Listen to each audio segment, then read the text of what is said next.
안녕하세요. 오늘 당신과 함께 살펴볼 자료들, 이게 현재 한국 시장과 기술의 흐름을 정말 잘 보여주고 있습니다. 네, 맞아요.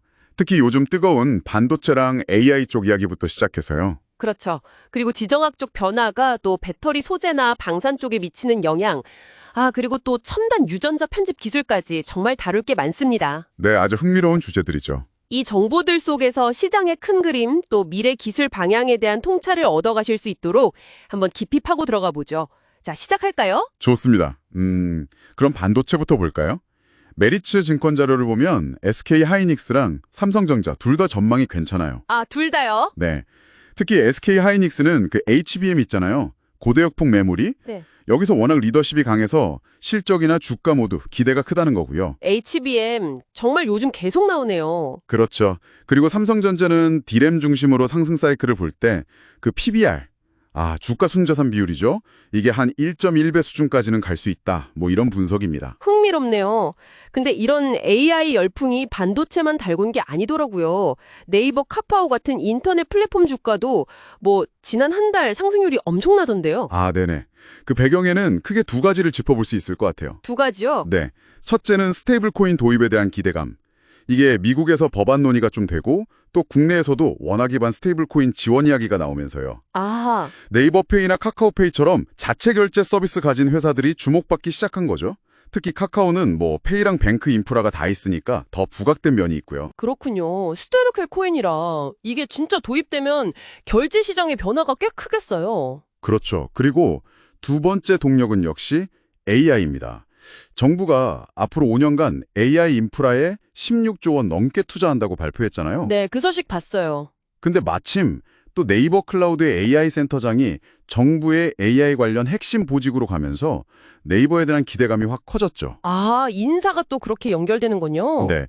그래서 증권사들도 막 목표 주가 올리고 관련 ETF 수익률도 좋게 나오고 있고요. AI가 정말 여기저기 다 영향을 주네요.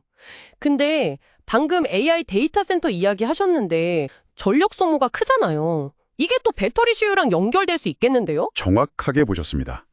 그런 맥락에서 지정학적 요인이 배터리 소재 산업에 미치는 영향도 아주 흥미로워요. 예를 들면요? 그 LNF 사례가 대표적인데요. 최소한 대표 인터뷰를 보면 LFP, 그러니까 리튬 인산철, 양극재 양산을 서두르고 있다고 해요. LFP요?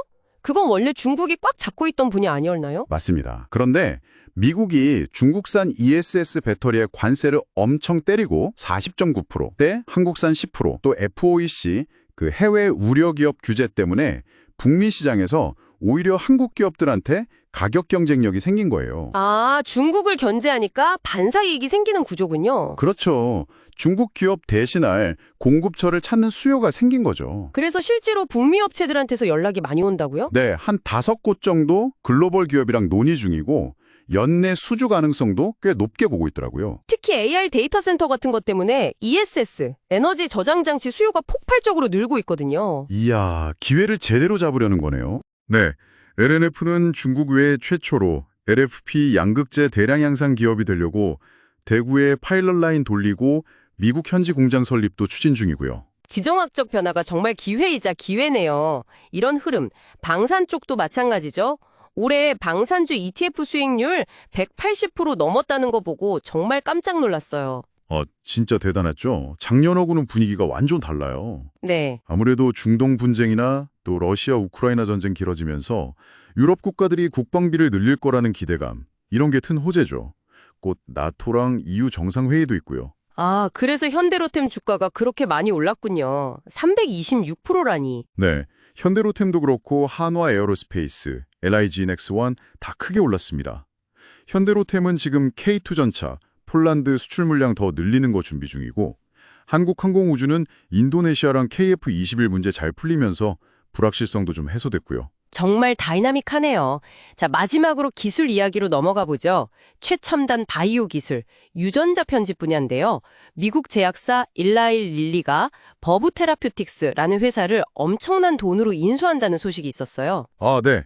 그 버브 테라퓨틱스, 여기가 아주 혁신적인 기술을 가지고 있어요. 체내 인비버 유전자 편집 기술인데요. 체내 편집이요? 그게 기존 방식이랑 다른 건가요? 네.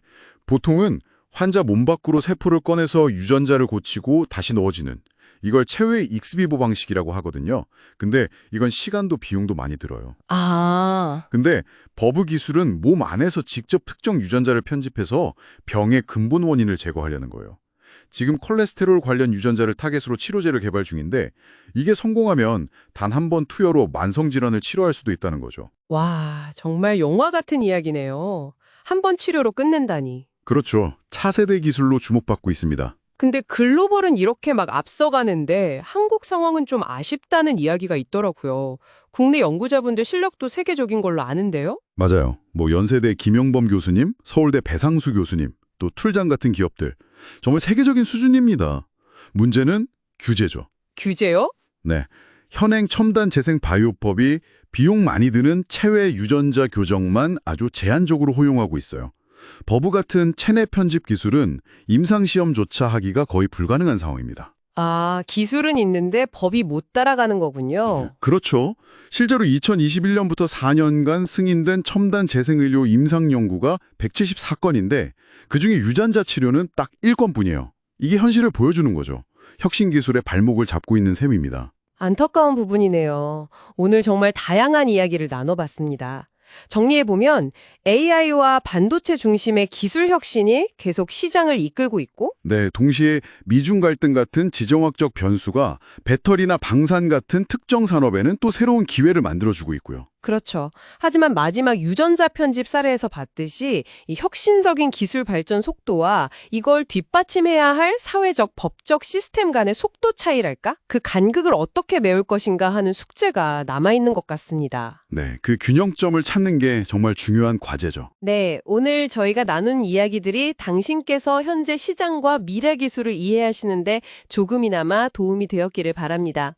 마지막으로 이런 질문을 한번 던져보고 싶네요. 이렇게 빠르게 변하는 기술 환경, 또 지정학적 환경 속에서 우리는 과연 혁신의 속도, 또 경제적 기회 포착, 그리고 사회적 안정성이라는 이 가치들 사이에서 어떤 균형점을 찾아 나가야 할까요?